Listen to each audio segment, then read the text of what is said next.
জৈৱিক পদ্ধতিৰে কৃষিকাৰ্য কৰি কলিয়াবৰত স্বাৱলম্বী দুই কৃষকৰ প্ৰায় ২৬ বিঘা মাটিত কৰিছে ফুলকবি, বন্ধাকবি, বেঙেনা, ওলকবি, জলকীয়াকে ধৰি বিভিন্ন ধৰণৰ শাক-পাচলি।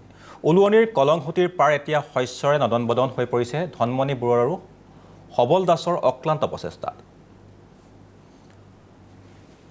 আৰু এই সন্দৰ্ভত আমাক সবিশেষ জনাব আমাৰ কলিয়াবৰৰ ছিনিয়ৰ ব্যুৰ চিফ গৌতম বৰাই। কৃষি কৰ্মৰে স্বাৱলম্বী হৈছে কলিয়াবৰ উলুৱনিৰ দুজনকৈ যুৱক। কেমেৰাচৰ ৰাজক মই প্ৰথমতে পৰিৱেশ দেখিবলৈ ক'ম যে মই বৰ্তমান উপস্থিত আছোঁ উলুৱনিৰ এখন কৃষি পথাৰত। আৰু কেমেৰাচৰ ৰাজে দেখুৱাইছে যে চাৰিওফালে কৃষি কাৰ্য কৰি থোৱা আছে, বিশেষকৈ ৰবি শস্যৰ খেতি।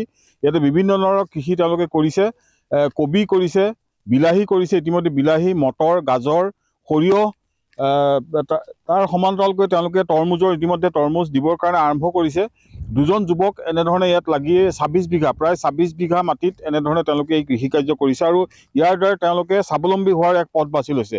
মই প্ৰথমতে জানিব বিচাৰিম যিগৰাকী ইয়াৰ এগৰাকী যুৱক ধনমণি বৰুৱা, আপুনি কিমান মাটিত এতিয়া কি শস্য ইয়াত কৰা হৈছে? আমাৰ টোটেল ২৬ বিঘা মাটি আছে। ইয়াত আমাৰ ৫ বিঘা আছে মটৰ, সৰিয়হ পেলাইছোঁ ৬ বিঘামান, তাৰপৰা কবি কৰিছোঁ ৪ বিঘামান, মূলা আছে, তাৰপিছত তৰমুজ লগাবৰ কাৰণে আমি ৭ বিঘামান মাটি তৈয়াৰ কৰিছোঁ। এতিয়া আকৌ জলকীয়া লগাম, সেইখিনিয়ে আমাৰ খেতি আছে বৰ্তমানলৈ। এইখিনি যিখিনি দেখা গৈছে যে ইয়াতে ফুলকবি ইতিমধ্যে বজাৰত বিক্ৰী কৰিব পৰা হৈছে, আপোনালোকে বিক্ৰী কৰিছে? হয়, বজাৰত আমি বিক্ৰী কৰি আছোঁ। এতিয়ালৈকে কিমান টকাৰ ফুলকবি বিক্ৰী কৰিছে আপোনালোকে? এতিয়ালৈকে বৰ্তমান আমাৰ গ'ল লাগি ৫০,০০০ টকা।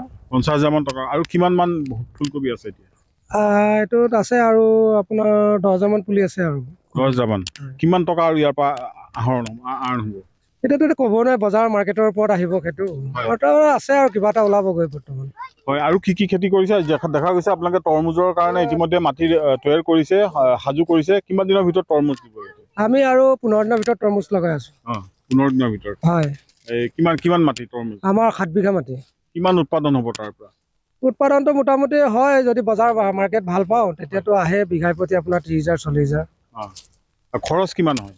খৰচ হয় আপোনাৰ ১০-১৫ হাজাৰ টকা খৰচ হৈ যায় বিঘাত। এতিয়া আপুনি এই যি ২৬ বিঘা মাটিত যি কৃষি কাৰ্য কৰিছে, ইয়াত কিমান টকা আপুনি ব্যয় কৰিছে? যিহেতু দেখা গৈছে বৃহৎ এলেকা, বিভিন্ন ধৰণৰ কৃষি কাৰ্য কৰিছে, এই ধন ক'ৰ পৰা পাইছে আৰু কিমান টকা খৰচ কৰিছে? এতিয়া বৰ্তমান আমাৰ ধৰক ২.৫ লাখ মান টকা খৰচ হৈ আছে। ২.৫ লাখ মান টকা খৰচ হৈছে। বৰ্তমান এই আমাৰ কৃষি কৰ্মৰ ফালৰ পৰাই আমি ইনকাম কৰি পেলাই লগাই আছোঁ। গৰু আছে, ছাগলী আছে। গৰু ছাগলী পুহিছে? হয়, গৰু ছাগলীও আছে মোৰ। মানে ইয়াৰ পৰা যিটো উপাৰ্জন হয় সেই টকাৰে আকৌ পুনৰ আপোনালোকে কৃষি কাৰ্যত নিযুক্ত কৰি লাহে লাহে আমি বঢ়াই লৈ গৈ আছোঁ। হয়, এই ক্ষেত্ৰত দেখা গৈছে ইয়াতে আপোনালোকৰ সমীপতে আছে কলিয়াবৰ মহকুমা কৃষি বিষয়াৰ কাৰ্যালয়তো। তেওঁলোকৰ ফালৰ পৰা আপোনালোকক এই কৃষি কাৰ্য কৰিবৰ কাৰণে কেনেধৰণৰ সহায় সহযোগিতা তেনেকুৱা নাই আৰু কেতিয়াবা গুটি বীজৰ দিয়ে, কেতিয়াবা ২ পেকেট এপেকেট। আৰু ধৰক এতিয়া আলু দিম বুলি কৈছিলে, আলু দিয়াই নাই আমাৰ। তেনেকৈ আমি সাহায্য পোৱা নাই বৰ্তমান। আমাৰ নিজৰ খৰচৰ মতেই ধৰক বিষয়া আহিছে নে আপোনালোকৰ ইয়ালৈ? এই গ্ৰাম সেৱক আহে মাজে মাজে। বাকী বিষয়া কেতিয়াও আপোনাৰ এই কৃষি কাৰ্য চাবলৈ অহা নাই। এনে গ্ৰাম সেৱকে আহি খবৰ খাতি লৈ যায়। জানিব পাৰিছোঁ যিহেতু বানপানীৰ সময়তো কলিয়াবৰত যে বানপানী হৈছিলে, যোৱা বানটোত যথেষ্ট আপোনালোকৰ কৃষি কাৰ্য ইয়াত কৰা হৈছিল, সেইখিনি কি হ'ল? এইখিনি বানপানীত চব ডুবি গ'ল। আপোনাৰ কোনো কাৰ্য আমি বেচিব নোৱাৰিলোঁ। বহুত টকা আমি লছ খালোঁ সেইবাৰ। 4,70,000 টকা গ'ল ২৬ বিঘা মাটিত। কোনো কাৰ্যত আমি সেইটোত সফল নহ'লোঁ। আৰু আপোনাৰ সৈতে আৰু কোন আছে? সুবল দাস। হয়, দেখা গৈছে আপোনালোকৰ ইয়াতে কেইবাজনো আৰু লোকে কাম কৰি আছে। তেওঁলোকক আপোনালোকে ইয়াতে সংস্থাপন দিছে? হয়, ইয়াতে সংস্থাপন দি তেওঁলোকক আমি পইচা দিওঁ। কেইজন আছে ইয়াতে? আমাৰ এতিয়া